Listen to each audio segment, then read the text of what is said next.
Have you ever wondered why some businesses or people find it difficult to sell and why others find it as ease? In this video, we're going to be talking about some reason why sellings can be so challenging to some set of people.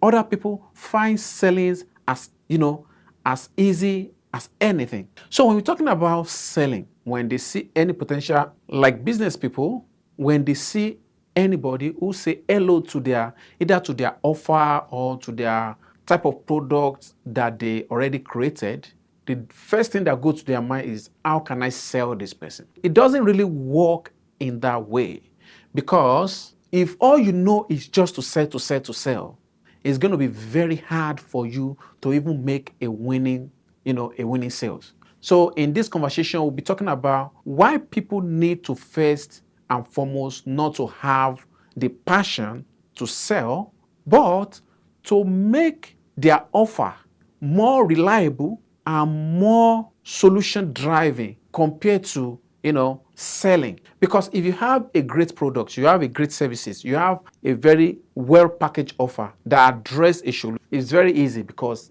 people who need it will always buy it. They will always buy it. Would that even you go beyond to be able to now discover, for you to now be able to now tell how those offer even look like? Because before you even present the offer, the people who need it the most are there to even buy. Now, the entire thing lies on how do we create an environment, that welcome buying. So, the first thing you have to do, as if you're selling whatever product, all you have to do is to first create an environment that already welcome, people to buy. Before you even present your offer, people are there to even, people are already lining up to pick the offer. So what I mean by that is that I'm a tax preparer at the same time and an insurance agent. I've done insurance for a couple of years as well. So I sell life insurance. And one of the things that I learned in the life insurance industry is that they usually teach us on how we let the customer to see the value of what they are signing up.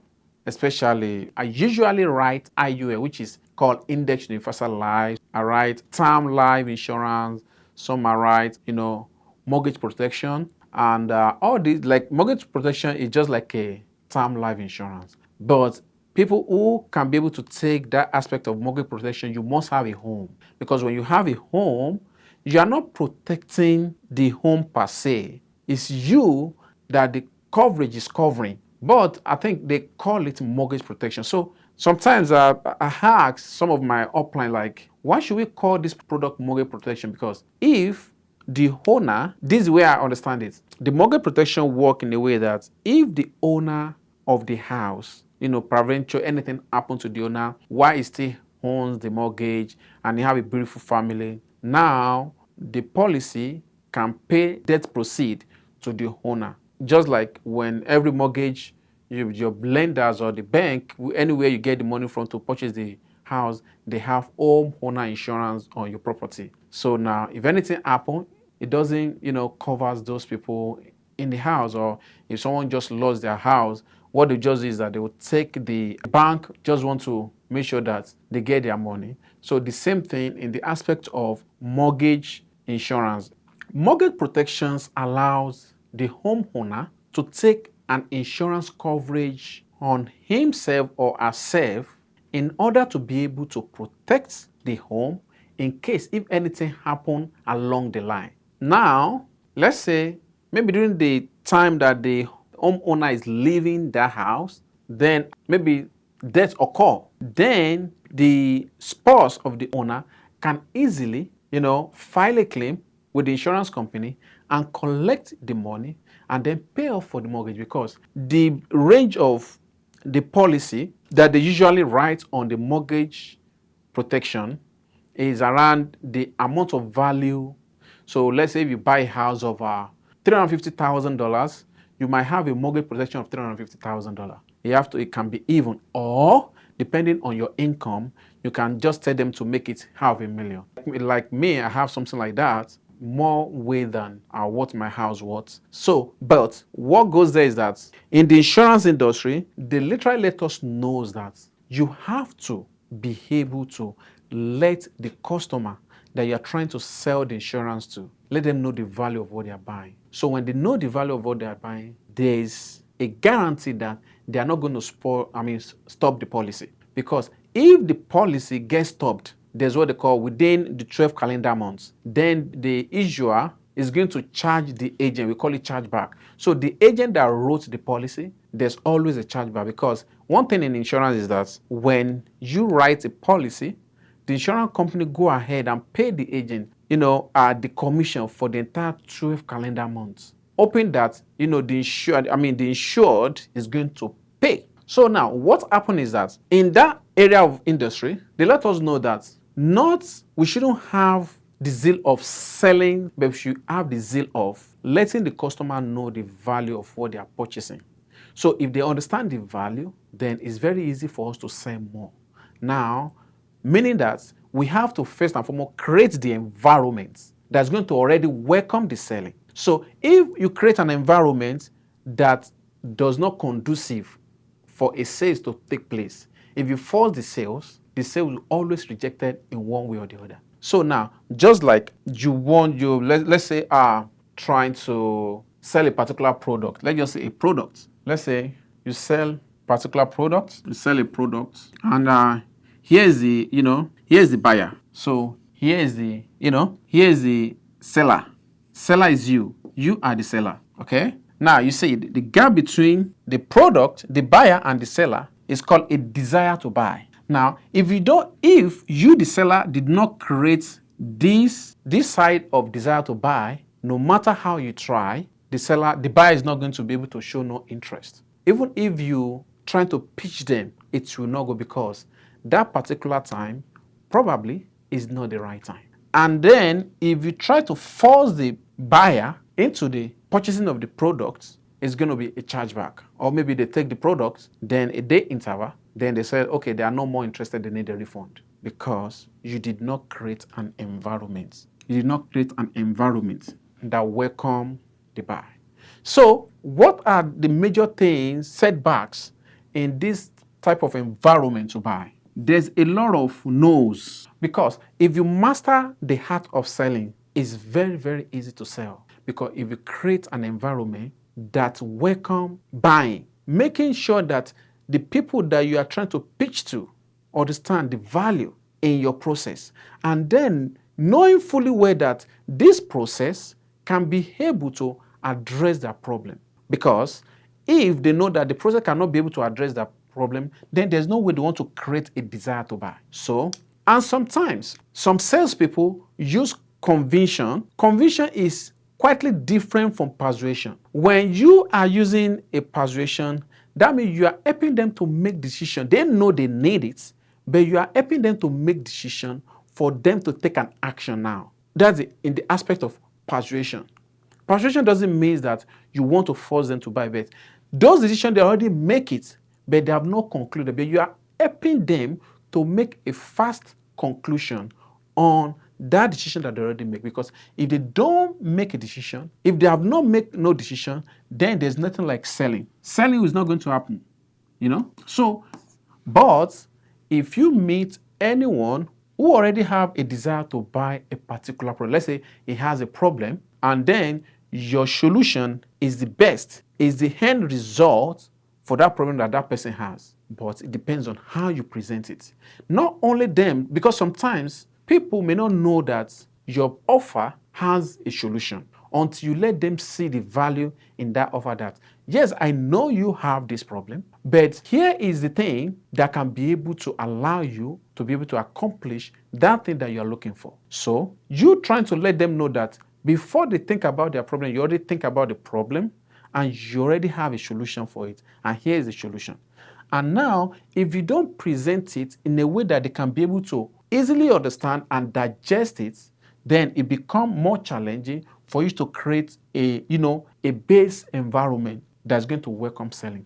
And now, many ways that you can create an environment that welcomes selling is for you to give more information. Because when you give enough information and have a tendency to answer every single questions, then that's okay. You have all the answers to the question that a buyer wants to ask about the product, about the solution, then you already create an environment. But now, when it comes to especially salespeople just want to sell. Let's say, for instance, like if you go to where they are selling cars, those people that are selling cars, the car sellers, they can sell anything on the planet Earth. They are very good. They are very because all they follow is closing. They just want to close a deal. And if you are not smart enough, they will sell you. You might already go like this before you remember that, no, you already purchased something that doesn't really worth what you need. And because of those process, a lot of newbies, a lot of business owners, they like to adopt that system whereby they don't take time to even evaluate the problem. If their product really meets the demand of what the seller or what the buyer is looking for. Those are the major reasons whereby many people find it difficult to create an environment that already welcome, selling. Because even every prospect might not be an ideal customer for your product. That is why when you take your time to identify what their solutions and their needs are, then you can be able to tailor a proper process or a proper offer to that solution. And if you can be able to understand every client's needs and wants, you can be able to easily make an atmosphere of reigning. What I mean is that you can easily make an atmosphere where people will be able to desire for whatever services that you need. And apart from, and this is not only a product, it can even be a services. Because if you are rendering a services and that part of your services doesn't create a proper environment for people to buy. Maybe you are selling any type of services and these services does not even go based on what the person is looking for. Now, even if you talk, the sales is not going to happen. So that is why it is good sometimes to have to understand your customer first. Because when you understand your customer, it's very easy to sell anything. And another thing is to create an influence. Because people cannot just buy from you if they have never had any business with you.